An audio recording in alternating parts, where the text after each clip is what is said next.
Hello and Jai Hind student, welcome once again to your own channel sir Tarun Pani. और आज हम करने जा रहे हैं ज्योग्राफी का फर्स्ट चैप्टर। हाँ, क्लास 9 ज्योग्राफी का first chapter as promised, earth as a planet. ये तो आप जानते हैं कि हमारी अर्थ एक हेवनली बॉडी है। हाँ, हेवनली बॉडी है और अर्थ राउंड है, ये भी आप जानते हैं, आपने बुक्स में पढ़ रखा है। पर क्या आपको प्रूव मालूम है, क्या आपको प्रूव कर सकते हैं मुझे कि अर्थ राउंड है? तो अर्थ ही एक ऐसा प्लेनेट है जो ब्लू कलर का दिखता है स्पेस से। इसका मतलब है अगर आपके पास कोई स्पेस क्राफ्ट होता और आप ऊपर से देख रहे होते अर्थ को, तो आपको ब्लू रंग का दिखता। ब्लू क्यों? क्योंकि वाटर पे पड़ती है सनलाइट और वो ब्लू कलर क्या करती है, बाउंस बैक करती है। रेड क्यों नहीं करती है? इसका रीजन जानते हो? हाँ, इसका रीजन बहुत सिंपल है, क्योंकि जो लाइट है वो विबज्योर VIBGYOR प्रिज्म के सातों रंग रिफ्लेक्ट करती है, क्योंकि ब्लू सबसे ज्यादा क्या करता है, ट्रेवल करता है, इसीलिए स्काई ब्लू दिखाई देता है। हाँ, आसमान से अर्थ नीली दिखाई देती है और धरती से आसमान नीला दिखाई देता है, रीजन एक ही है। तो अर्थ को कह सकते हैं कि अर्थ एक वाटरी प्लेनेट है। और मेरा क्वेश्चन आपसे रहेगा कि क्या कोई और प्लेनेट है जहां पे वाटर पाया गया है? पाया गया है तो मुझे आप कमेंट बॉक्स में जरूर बता सकते हैं। तो चलिए आगे बढ़ते हैं। The family of the sun is called as solar system, अर्थात सन है सेंटर में और सारे प्लैनेट्स सन के चारों तरफ रिवॉल्व कर रहे हैं। इस पूरे फैमिली को कहते हैं सोलर सिस्टम। कौन कौन मेंबर हैं इसके? तो सोलर सिस्टम में वो सारे प्लैनेट्स और हेवनली बॉडीज मेंबर हैं जो सन को रिवॉल्व करते हैं, जो कहीं ना कहीं सन के चक्कर काटते हैं। और क्या क्या मेंबर्स के नाम हो सकते हैं? आइए, सबसे पहले प्लैनेट्स। आपको पता है ना, 9 प्लैनेट्स नहीं है, कंफ्यूजन नहीं करिएगा, 8 प्लैनेट्स हैं। क्या प्लूटो प्लैनेट रह गया है? नो, प्लूटो प्लैनेट की डेफिनेशन में फिट नहीं बैठता है। और कौन है सोलर सिस्टम में? सैटेलाइट्स हैं जो इन प्लैनेट्स के चक्कर काटती हैं। क्या आप जानते हैं हमारी नेचुरल सैटेलाइट का नाम क्या है? हमारी अर्थ की नेचुरल सैटेलाइट का नाम क्या है? डेफिनेटली मून है हमारा नेचुरल सैटेलाइट।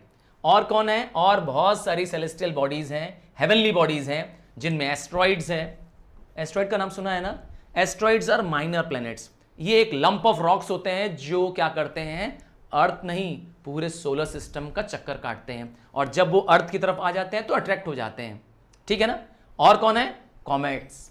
कॉमेट्स को हम लोग हिंदी में कहते हैं पुच्छल तारा। हाँ, एक बड़ी हेवनली बॉडी जिसके पीछे बहुत बड़ी सी बर्निंग टेल होती है, उसे कहते हैं कॉमेट। और ये रहा मीटेओराइट। मीटेओराइट अगेन ये very tiny lumps of rocks होते हैं जो अट्रैक्टेड टुवर्ड्स द अर्थ हो जाते हैं, और जब धरती पे आते हैं तो ऐसा लगता है कि चमकता हुआ तारा है, इसीलिए इसको कई बार बोलते हैं शूटिंग स्टार्स। और अगर ये धरती पे गिर गए, जैसा कि एक बार साइबेरिया में हुआ भी था, अगर गिर गए तो वहां पे एक एटम बम जैसा विस्फोट करते हैं ये मीटियोर। प्लैनेट्स के नाम जानना चाहें, सबसे नियरेस्ट प्लेनेट टू द सन कौन सा होगा? तो सबसे नियरेस्ट प्लेनेट नंबर 1 है mercury, planet number 2 Venus, third याद रखिएगा ये डिस्टेंस के अकॉर्डिंग है सन के, थर्ड प्लेनेट में आते हैं हम लोग। So third nearest planet to the sun is earth, हम लोग। फोर्थ है मार्स, फिफ्थ है जुपिटर, सिक्स्थ है Saturn, seventh Uranus, 8 Neptune. That's it. अब आता है कि हमारी अर्थ का शेप कैसा है। क्या हमारी अर्थ राउंड एकदम है, स्पेरिकल है एकदम? क्या कहते हैं आप लोग? नहीं, अर्थ एक परफेक्ट स्फीयर नहीं है।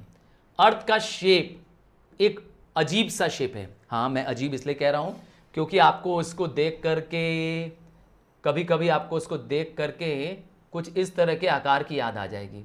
कुछ टमाटर लग रहा है क्या? नहीं, टमाटर नहीं है ये कुछ हद तक ऑरेंज जैसा शेप है। हाँ, ऑरेंज खाया है ना आपने? फिर से आज खा के देखना, ठीक है ना? आप देखोगे कि यहां से, जिसे हम कहते हैं पोल्स से, ये फ्लैटर रीजन होता है। फ्लैट मतलब समझिए चिपटा होता है, जबकि इक्वेटर पोर्शन पर यहां पे ये बल्ज आउट कर जाता है, and that is why it is called as क्या? Geoid, earth shape. तो अर्थ हमारी कैसी है? बल्ज एट द सेंटर है, सेंटर की तरफ बाहर निकला हुआ है, बल्ज निकला हुआ है दोनों तरफ, and flattened at the poles. याद रखिएगा, पहले के एस्ट्रोनॉमर्स मानते थे कि धरती फ्लैट है, दौड़ते हुए जाएंगे और क्या हो जाएगा, धम्म से नीचे गिर जाएंगे। पर क्या सच में ऐसा होता था क्या? नहीं, अर्थ हमारी राउंड है, फ्लैट डिस्क नहीं है। ये हमारी गलत सोच है, आपकी भी अगर ऐसा लगता है सोच है तो ये गलत है।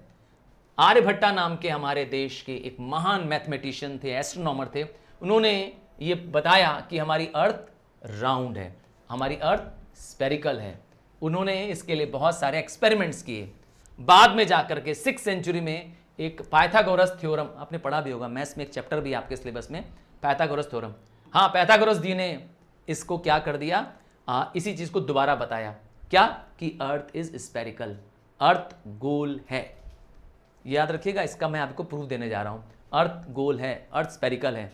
कुछ प्रूफ तो आप भी जानते हैं, पर मैं आपको बहुत सारे प्रूफ देने वाला हूं और उसको साबित भी कर दूंगा। सबसे पहला रीजन है, शिप को जब आप देखते हैं तो कैसे दिखाई देती है।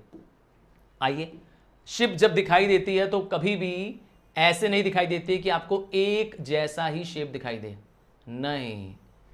जो लोग शोर पे खड़े हैं, समुद्र के किनारे खड़े हैं, जब वो शिप को देखते हैं तो शिप का सबसे पहला क्या दिखाई देता है, सबसे पहले समुद्र के किनारे खड़े होने पे शिप का मास्ट, MAST। ये मास्ट क्या होता है जी? शिप में जो सबसे बड़ा डंडा होता है शिप के बीचों बीच में, जिस पे शिप के पर्दे टंगे होते हैं, इस बीच वाले डंडे को कहते हैं, इस बीच वाले डंडे को, इसको कहते हैं मास्ट। तो सबसे पहले शिप का क्या दिखता है, बीच वाला खंबा या डंडा, नाम है मास्ट। और जैसे जैसे शिप आने लगती है और नजदीक आने लगती है, क्या दिखने लगता है आपको, शिप का डेक। डेक होता है front end of the ship. क्या चीज, ये front end of the ship दिखने लगता है। और क्या दिखता है उसके बाद, पूरे शिप का फनल दिखने लगता है। फनल मतलब ये एंड पूरा दिखाने लगता है और पूरी बॉडी एक बार में अब दिखाई देने लगती है। तो ग्रेजुअली दिखाई देती है, क्यों नहीं एक बार में पूरी शिप दिखाई देने लगती है।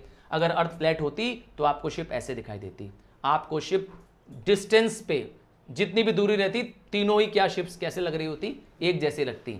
और ये तो होता नहीं है। तो ये एक्सपेरिमेंट साबित करता है कि हमारी अर्थ कैसी है, स्फेरिकल है। और एक और एक्सपेरिमेंट है जो एक साइंटिस्ट ने किया था, बेडफोर्ड कैनाल, ये एक जगह का नाम है इंग्लैंड में। वहां के साइंटिस्ट ने प्रूव करने के लिए क्या किया, 5-5 किलोमीटर दूरी पर, 5-5 किलोमीटर की दूरी पर इस कैनाल में, कैनाल का नाम बता दे रहा हूं फिर से, बेडफोर्ड लेवल कैनाल, इस पर पोल लगाए। पोल एक जैसी हाइट के थे, 3 पोल इक्वल हाइट के थे। कितनी दूरी दूरी पे लगाए गए तीनों पोल को, तीनों पोल को 5-5 किलोमीटर की दूरी पे लगाया गया।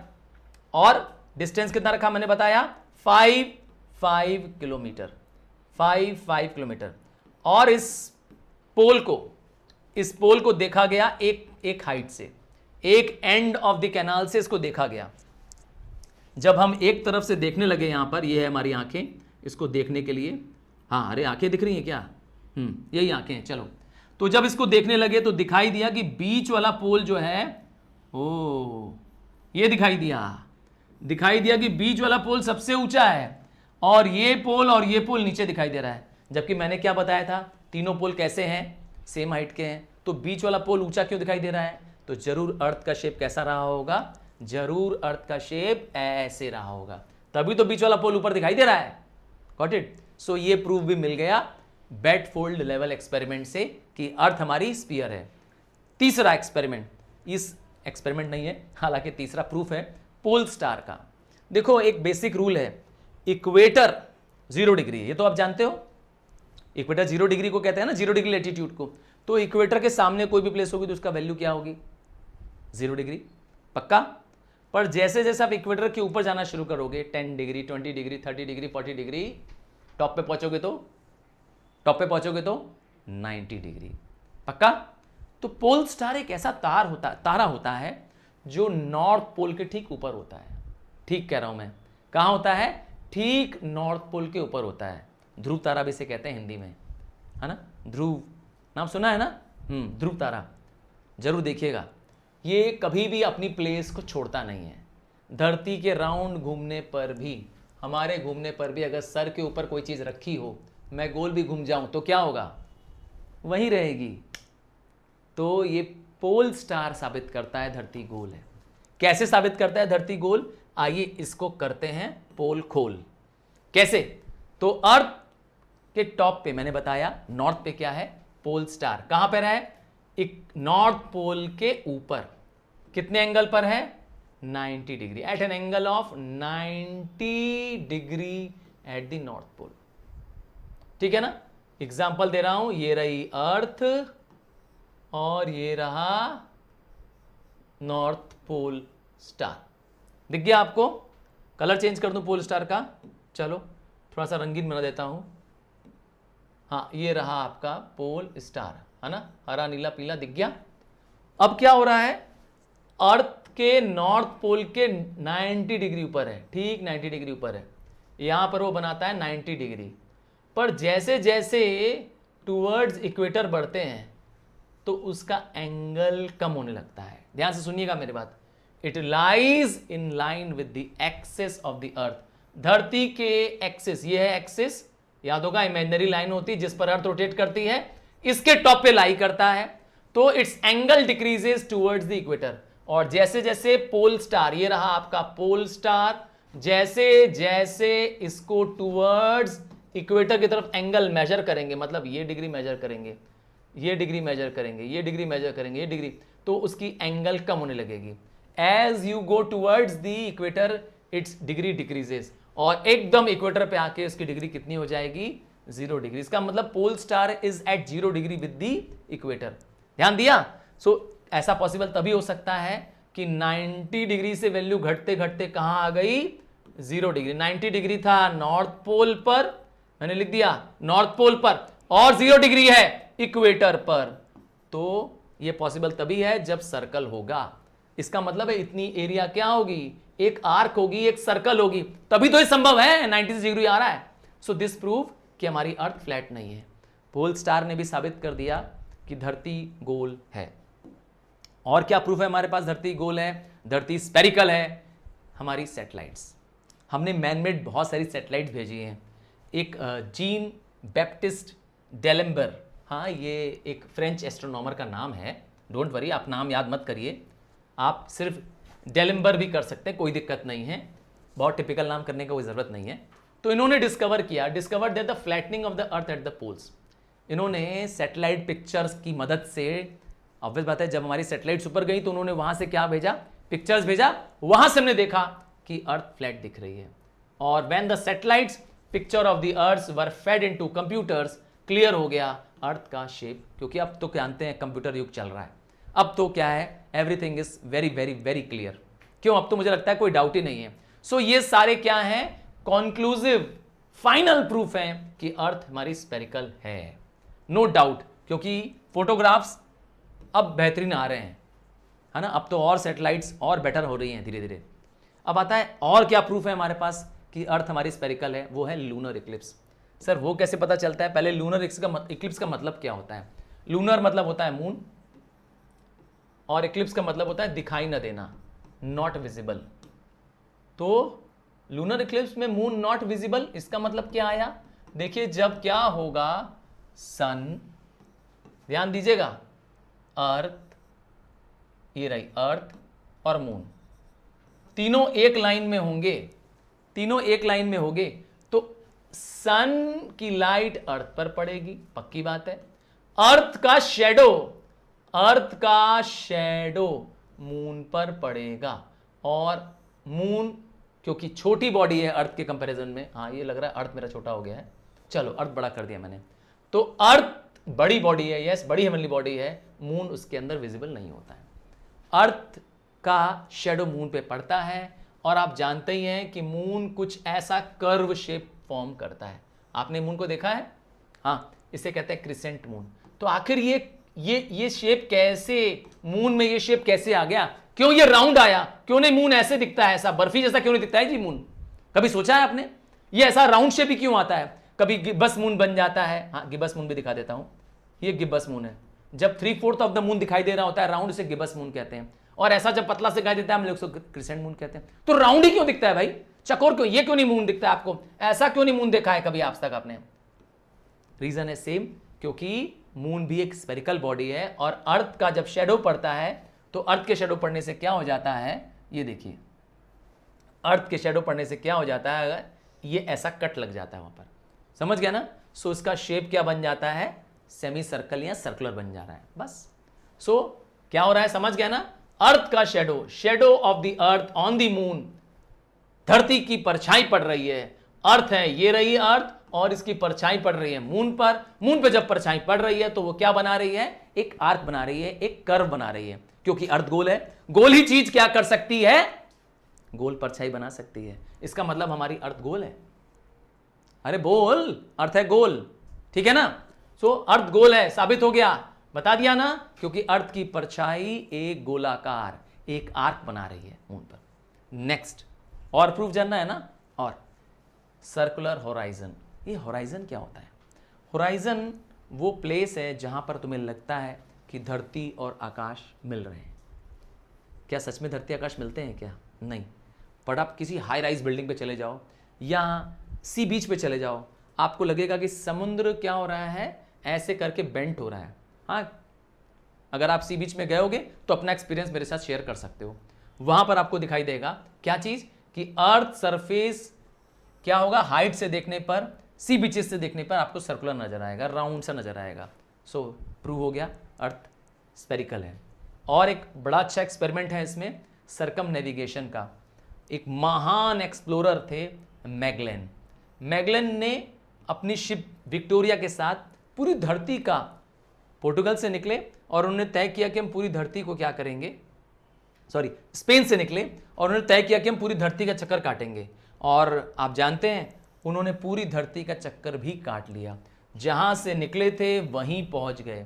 तो कोई चीज गोल होगी तभी तो वापस अपने स्टार्टिंग पॉइंट पे पहुंचोगे ना। If you are travelling around something which is spherical और राउंड, तभी तो अपने स्टार्टिंग पॉइंट पे पहुंचोगे। तो वो अपने स्टार्टिंग पॉइंट पे पहुंच गए, जिससे ये साबित हो गया कि हमारी पूरी अर्थ स्पेरिकल है। और किससे प्रूव होता है, आइए कुछ और प्रूफ भी बाकी हैं। सनराइज और सनसेट से प्रूव होता है। सर सनराइज से कैसे प्रूव होता है? देखिए, सन जो होता है वो निकलता है ईस्ट पे और सेट होता है वेस्ट पे। ये जानते हैं आप, सूरज हमेशा कहाँ निकलता है, ईस्ट की दिशा में निकलता है और डूबता कहाँ है, वेस्ट पे जाकर के। पर आपको मालूम है ना, प्लैनेट्स उल्टा रिवॉल्व करते हैं। प्लैनेट्स रिवॉल्व करते हैं वेस्ट टू ईस्ट। कभी आप ट्रेन में बैठे हैं तो आपने महसूस किया होगा कि आपकी ट्रेन चल रही होती है तो बगल वाले जो प्लेटफॉर्म में लोग होते हैं वो पीछे भागने लगते हैं। Got it? तो अपोजिंग मोशन होता है कि नहीं होता है? या आप बैठे हुए हैं, आपकी ट्रेन रुकी हुई है, जैसे ही बगल वाली ट्रेन चलती है आपको लगता है अरे मेरी ट्रेन चल रही है। जब आप ध्यान से देखते हो तो आपकी ट्रेन नहीं चल रही होती है, तो अपोजिंग मोशन होता है। सिमिलरली जब अर्थ रोटेट करती है, जब अर्थ मूव करती है अपने ही एक्सिस पे, तो वो एक मोशन, राउंड मोशन पैदा हो रहा है ना, रोटेशन। और जब सनराइज और सनसेट हो रहा है तो कभी भी एक टाइम पे नहीं हो रहा है। अगर अर्थ फ्लैट होती, ऐसी जगह होती, अर्थ ऐसी जगह होती, सन लेट से यहां पर है, ये है सन, तो सबको एक साथ दिन मिलता और या तो एक साथ रात मिलती, पर ऐसा तो होता ही नहीं। एक चीज है, मैंने कहा अर्थ का रोटेशन, ध्यान दीजिएगा, अर्थ का रोटेशन, रोटेशन कौन डायरेक्शन बताया मैंने, रोटेशन का डायरेक्शन बताया west to east, east to west sun निकलता है। पर मैंने कहा ना, हम मूव कर रहे हैं, सन मूव नहीं कर रहा है। ध्यान दीजिएगा मेरी बात को, हम सन के चक्कर काट रहे हैं, सन हमारा चक्कर नहीं काट रहा है, और हम चक्कर काट रहे हैं उसका वेस्ट टू ईस्ट, और हमें सन दिखाई दे रहा है ईस्ट टू वेस्ट। क्लियर है? That is why we see sun in the east. अब ध्यान रखिएगा इस बात का। Next, earth as a heavenly body.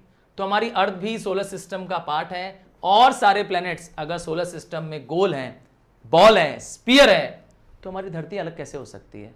आपने सारे और प्लैनेट्स को देख ही लिया है ना। जब आपने देखा कि और सारी हेवनली बॉडीज कंटिन्यूअसली क्या कर रही है, रोटेशन कर रही हैं, और हमारी अर्थ भी क्या कर रही है, रोटेशन कर रही है, तो ये एक्सेप्शन कैसे हो सकती है? सारे हेवनली बॉडीज रोटेट करते हैं, सारे हेवनली बॉडीज रेवोल्यूशन करते हैं, सन का चक्कर काटते हैं, हम भी यही करते हैं, तो हम अलग कैसे हो सकते हैं? हम भी क्या हैं, स्फेरिकल हैं, लाइक एनी अदर बॉडी। ठीक है? So these are the 9 proofs. एक दो नहीं, 9 प्रूफ दे दिया, जिससे साबित हो गया कि हमारी अर्थ क्या है, राउंड है, स्फीयर है। आइए अर्थ एज अ प्लेनेट के बारे में और कुछ जाने कि हमारे अर्थ में ऐसा क्या है जो इसे क्या करता है, लिविंग लाइक बनाता है। तो अर्थ की खास बात है कि अर्थ को लाइट मिलती है सन से, ये तो आप जानते ही हैं। अर्थ क्या करता है, न सिर्फ लाइट पाता है सन से, बल्कि अर्थ एक पर्टिकुलर रास्ते में मूव करता है, एक फिक्स्ड पाथ में मूव करता है, हम उसे कहते हैं ऑर्बिट।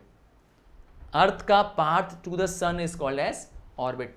सन बीच में है, सेंटर पे है, और प्लैनेट्स उसके यस, प्लैनेट्स उसके चक्कर काट रहे हैं। इस रास्ते को, इस फिक्स्ड पाथ को हम लोग कहते हैं ऑर्बिट। ठीक है, हमारा भी एक फिक्स्ड ऑर्बिट है और हर प्लैनेट्स अपने एक फिक्स्ड डेफिनाइट ऑर्बिट में ही रहते हैं। अर्थ का एक स्पेसिफिक नेम है, अर्थ के शेप का एक स्पेसिफिक नाम है ऑब्लेट स्फीयरॉइड। क्या? ऑब्लेट स्फीयरॉइड। क्यों? क्योंकि अर्थ स्फेरिकल तो है, ये तो पक्की बात है, पर एक परफेक्ट स्फीयर नहीं है, एकदम ठीक फुटबॉल जैसा शेप नहीं है अर्थ का। क्या ठीक सुन रहे हैं? एकदम फुटबॉल एक परफेक्ट स्फीयर है। अरे कैनवस की बॉल से जैसे आप क्रिकेट खेलते हो, है ना, वो कैसा है? परफेक्ट स्फीयर है। पर क्या अर्थ परफेक्ट स्फीयर है? जवाब है नहीं। तो मैंने बता दिया, अर्थ के शेप का स्पेसिफिकली नाम दिया गया है ऑब्लेट स्फीयरॉइड। क्यों? क्योंकि अर्थ पोल्स की तरफ से कम राउंड है, फ्लैटेंड है, और जबकि इक्वेटर की तरफ से ज्यादा बल्ज्ड आउट है। ठीक है, तो डायमीटर दोनों साइड का अलग अलग है, इससे साबित कर दूंगा। जब आप इक्वेटर के डायमीटर की बात करोगे तो अर्थ का इक्वेटर में डायमीटर कितना है? 12,756। ठीक है, जबकि पोल्स में उसका डायमीटर क्या है? 12,714। देखा, पोल्स का डायमीटर कम है। जो पोल्स की दूरी है नॉर्थ पोल से साउथ पोल, वो है 12,714, और जबकि इक्वेटर का डिस्टेंस, डायमीटर का डिस्टेंस है 12,756। साबित हो गया कि इक्वेटर ज्यादा फैला हुआ है। अब क्वेश्चन आता है, सर ऐसा क्यों? तो इसका रीजन बता दिया है कि सेंट्रीफ्यूगल फोर्स पैदा होता है अर्थ के गोल गोल घूमने से। एक आसान सा मैं एक्सपेरिमेंट बता रहा हूं आपको रियल लाइफ का। आप क्या करिए, एक बकेट में वाटर ले लीजिए, एक बाल्टी में पानी ले लीजिए, और उसमें क्या करिए, तेजी से क्या करिए, हाथ लगाइए। जैसे जैसे आप तेजी से हाथ घुमाते जाएंगे, आपको महसूस होगा कि साइड में क्या हो जाएगा, पानी राइज हो जाएगा ऐसे, और सेंटर में क्या हो जाएगा, डिप हो जाएगा। ये जो सेंटर में डिप है वो पोल की तरह ही है, और साइड्स में जो राइज होता नजर आ रहा है वो इक्वेटर की तरह है। Got it? क्योंकि एक फोर्स पैदा होगा, नाम है सेंट्रीफ्यूगल फोर्स। ये फोर्स अर्थ के तेज अपने एक्सिस पे घूमने की वजह से हो रहा है। अर्थ अपने एक्सिस पे घूम रही है, हम इसे रोटेशन कहते हैं, बिकॉज ऑफ दैट। तो this causes bulge at the equator. क्यों इक्वेटर बल्ज हो गया? Got it? क्योंकि अर्थ बहुत तेजी से घूम रही है, और कंप्रेशन, और पोल्स में क्या हो गया, कंप्रेशन। इसीलिए इसका स्पेसिफिक नाम भी बता दिया। यस, इस निश्चित और स्पेसिफिक नाम का है, अर्थ के शेप का नाम है ऑब्लेट स्फीयरॉइड। एक और वर्ड भी खोजा गया है, एक नया वर्ड खोजा गया है इसके अलावा। हाँ, the shape of the earth is also described as geoid. अगर किसी को कहें कि ये जियोइड है, कहें ऑरेंज इज जियोइड, तो बुरा मत मानना कि ऑरेंज क्या है, स्फीयर नहीं है, अर्थ के शेप जैसी वस्तु है। ठीक है ना, समझ गया ना, स्फेरिकल नहीं है, जियोइड है, GEOID। आइए, हमारा घर है, हमारा अर्थ। ठीक है, हम ह्यूमंस का अर्थ प्लेस है ये अर्थ, तो अर्थ में ही लाइफ है। क्यों? आपको क्या लगता है लाइफ के लिए आपके पास जो जरूरी चीजें चाहिए, एयर चाहिए, वाटर चाहिए, प्लांट लाइफ चाहिए ना, तो सब मौजूद है कि नहीं हमारे यहाँ? हाँ, सब मौजूद है। क्या मून में मौजूद है? नहीं। किसी और हेवनली बॉडी में? नहीं। और यही तलाश कर रहे हैं हमारे बहुत सारे सैटेलाइट्स, हमारे बहुत सारे एक्सप्लोरर्स। क्या करने जा रहे हैं? यही करने जा रहे हैं, life on the other planets पे सर्च कर रहे हैं। बट अभी तक चिंता मत करो, कहीं मिली नहीं है। ठीक है ना, तो अर्थ ही एक ऐसा प्लैनेट है जहां पे लाइफ है। और लाइफ क्यों है? क्योंकि यहां पर वेजिटेशन है, मतलब पेड़ पौधे हैं, यहां पर ओशंस हैं, वाटर है, और यहां पर कॉन्टिनेंट्स है, लैंड मास है हमारे रहने के लिए। हर एक चीज मौजूद है, माउंटेन्स हैं, आइसकेप्स हैं, डेजर्ट हैं। तो ये सब हमारी अर्थ को क्या बनाते हैं? हैबिटेबल, रहने योग्य बनाते हैं। कुछ और फीचर्स हैं जो हमारी अर्थ को यूनिक बनाते हैं। आइए उन यूनिक फीचर्स को जानें।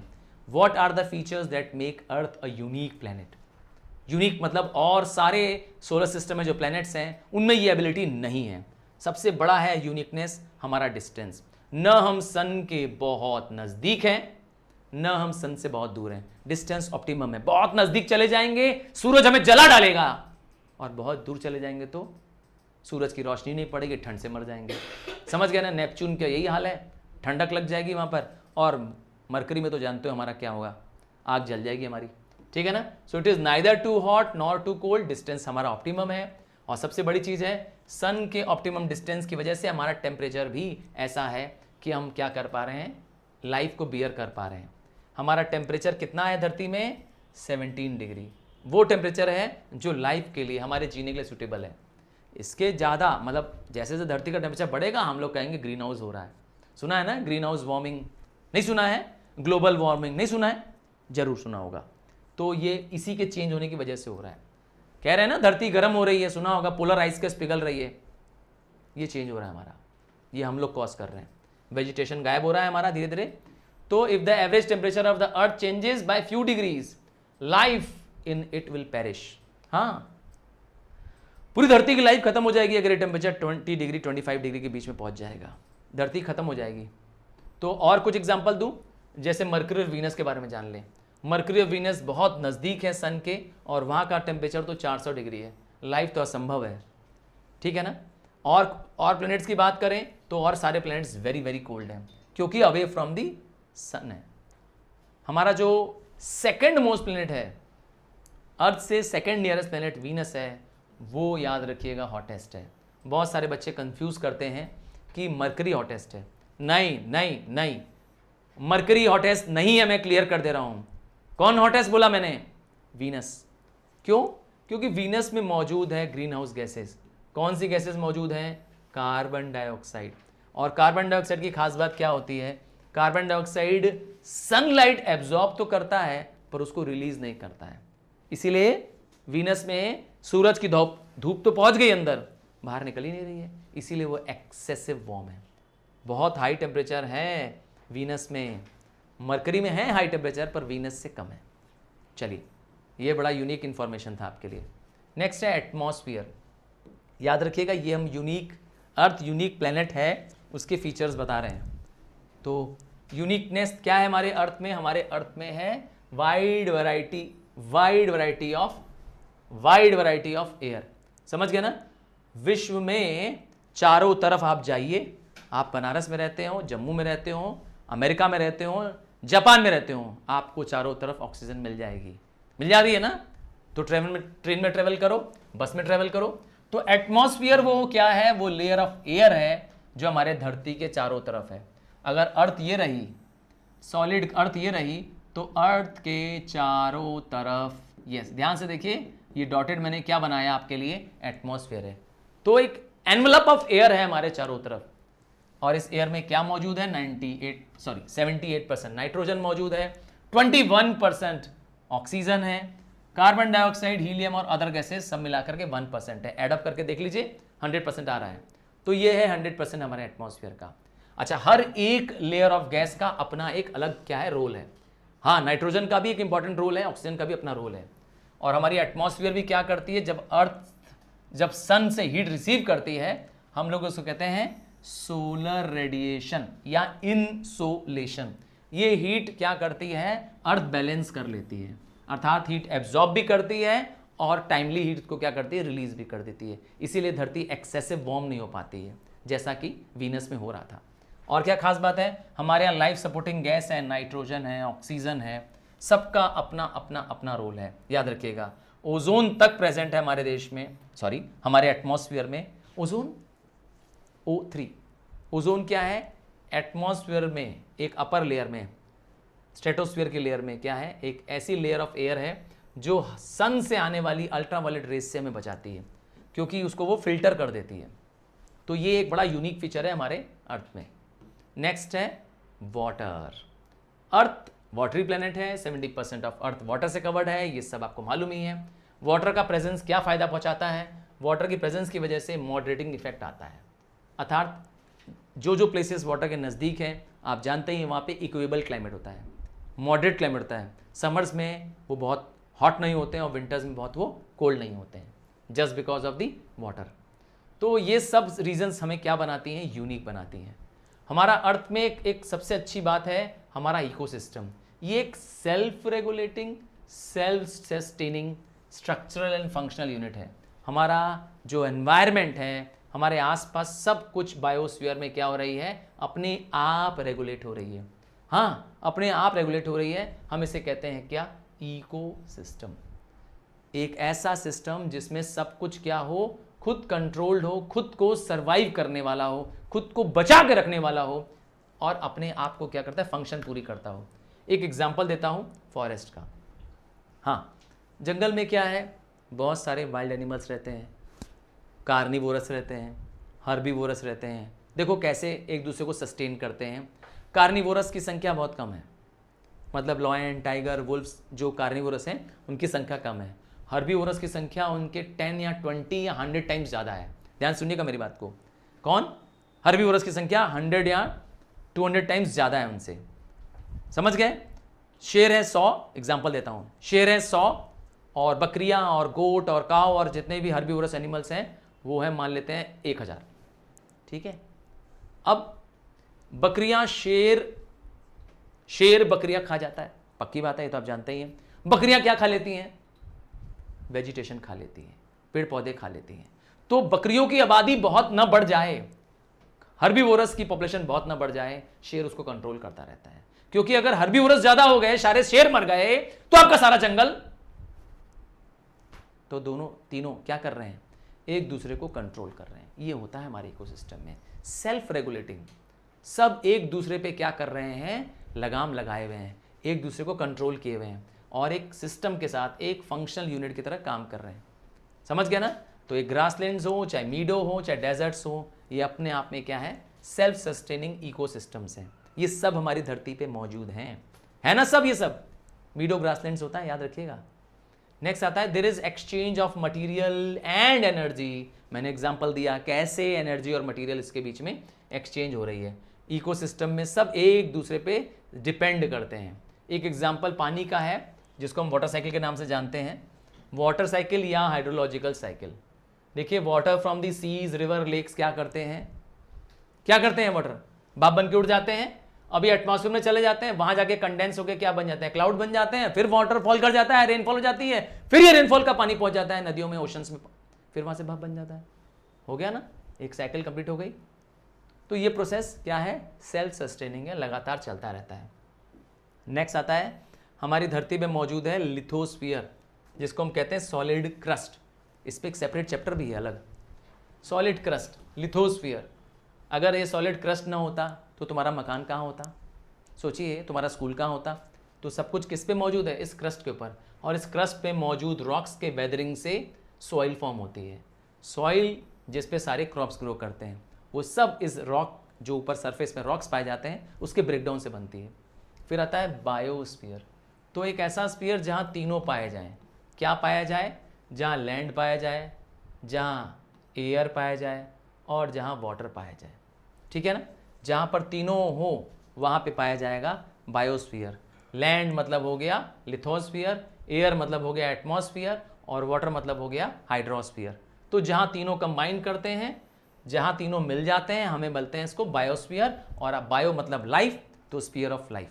ठीक है ना, यहीं पे लाइफ एग्जिस्ट करती है, यहाँ पे सब चीज़ें लाइफ के लिए ज़रूरी हैं, वो मिल जाती हैं। नेक्स्ट, कुछ लाइफ गिविंग साइकिल्स हैं जो सिर्फ और सिर्फ हमारे अर्थ में पाई जाती हैं और दूसरे प्लैनेट्स में नहीं पाई जाती हैं। सबसे पहली न्यूट्रिशन साइकिल, मैंने एक एग्जांपल दिया न्यूट्रिशन साइकिल में, फूड साइकिल। क्या होता है फूड साइकिल, आओ दिखाएं। सबसे पहले आता है एक प्लांट जिसको हम लोग कहते हैं प्रोड्यूसर। प्लांट को खाते कौन है, प्राइमरी कंज्यूमर्स। प्राइमरी कंज्यूमर्स में कौन आते हैं, मैंने बताया ग्रीन प्लांट्स को खाने वाले कौन होते हैं, हर्बीवोरस। हर्बीवोरस को कौन खा जाता है, सेकेंडरी कंज्यूमर्स।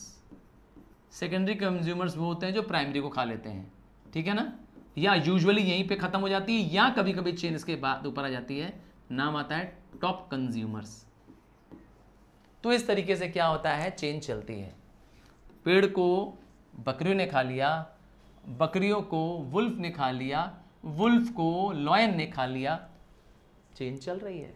अच्छा, लॉयन को कौन खाता है क्या कहते हैं, लॉयन को भी कोई खाता है क्या, नहीं, लॉयन ही आपस में एक दूसरे को खा लेते हैं। नहीं मालूम है कोई बात ना। और लॉयंस हैं भी कम, संख्या भी कम है। तो लॉयंस अगर खुद नहीं खा रहे तो एजिंग से मर जा रहे हैं, बीमारियों से मर जा रहे हैं, हंटिंग से मर जा रहे हैं। और वो जो मर रहे हैं उनको कौन खा रहा है, अब बताओ, माइक्रो ऑर्गेनिज्म। जी, माइक्रो ऑर्गेनिज्म उसे खा जा रहे हैं। जो बैक्टीरिया फंजाई हैं वो उसकी बॉडी को डिग्रेड कर दे रहे हैं, वापस मिट्टी में मिला दे रहे हैं, फिर वो मिट्टी में पहुंच रहे हैं, फिर वो प्लांट के पास पहुंच रहे हैं, प्लांट को न्यूट्रिएंट मिल रहा है और उससे फिर क्या हो रहा है, फिर नई फसल, नया खेत लग रहा है। खेत लगेगा तो फिर प्राइमरी कंज्यूमर्स मतलब हर्बीवोरस आएंगे। तो ये क्या है, न्यूट्रिशन साइकिल है जो चलती रहेगी। समझ गया ना, कभी ख़त्म नहीं होगी ये साइकिल। तो ये एक साइकिल है जो डिसाइड करती है हु ईट्स हुम। ठीक से सुना, हु ईट्स हुम, और इस साइकिल को हम लोग कहते हैं फूड चेन। नेक्स्ट आता है नाइट्रोजन साइकिल। हमारे एटमॉस्फेयर में जो नाइट्रोजन 78% मौजूद है, क्या ये किसी काम की नहीं है? जवाब है नहीं, ये डायरेक्टली तो मेरे तुम्हारे काम की नहीं है।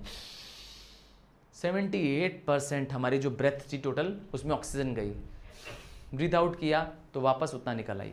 तो काम कहाँ आई? तो मैंने कहा ये काम आई प्लांट के लिए। प्लांट को नाइट्रोजन चाहिए होता है फर्टिलाइजर्स के रूप में, नाइट्रेट्स के रूप में। नाइट्रोजन के रूप में नहीं चाहिए, नाइट्रेट्स के रूप में चाहिए होता है। तो वो सॉइल में, ध्यान से सुनिएगा, वो सॉइल में जो नाइट्रेट्स मौजूद होता है उससे प्लांट इसको एब्जॉर्ब कर लेते हैं। और एनिमल्स क्या करते हैं? एनिमल्स इस नाइट्रोजन को पा लेते हैं। हम लोग एनिमल्स की कैटेगरी में आते हैं। हमें नाइट्रोजन कहां से मिलता है? हम जब किसी प्लांट को या किसी एनिमल को खाते हैं तो प्रोटीन के रूप में मौजूद होता है। तो इनडायरेक्टली हमको भी नाइट्रोजन मिल गया। हमारी बॉडी से निकला वेस्ट भी नाइट्रोजन है। यस, हमारी बॉडी से निकला वेस्ट भी। नेक्स्ट आता है ऑक्सीजन साइकिल। हर एक साइकिल में आप देखोगे क्या होगा, एक कंप्लीट सर्कल होने वाला है। हमारे एटमॉस्फेयर में जितने भी लिविंग ऑर्गेनिजम्स हैं वो ऑक्सीजन तो एटमॉस्फेयर से ले रहे हैं, पर कोई रिलीज भी कर रहा है ऑक्सीजन को? हाँ, ग्रीन प्लांट्स। क्योंकि हमारी ऑक्सीजन जो हम रिमूव कर रहे हैं उसको वापस कौन मेंटेन कर रहा है? Green plants. ग्रीन प्लांट्स क्या कर रहे हैं? इस ऑक्सीजन को वापस क्या कर रहे हैं? कन्वर्ट करके फोटोसिंथेसिस में दे रहे हैं। तो इससे क्या हो रही है? साइकिल कंप्लीट हो जा रही है। तो हर एक साइकिल का, मैंने कहा ना, अर्थ में क्या है, एक इंपॉर्टेंस है। ओ खत्म। चलिए, समझ में आ गया होगा तो क्या करेंगे? हाँ, क्वेश्चन पुट अप करेंगे मेरे लिए। जब आपको कोई डाउट होगा और समझ में आ गया होगा तो लाइक कर देंगे, सब्सक्राइब कर देंगे। Thank you and bye.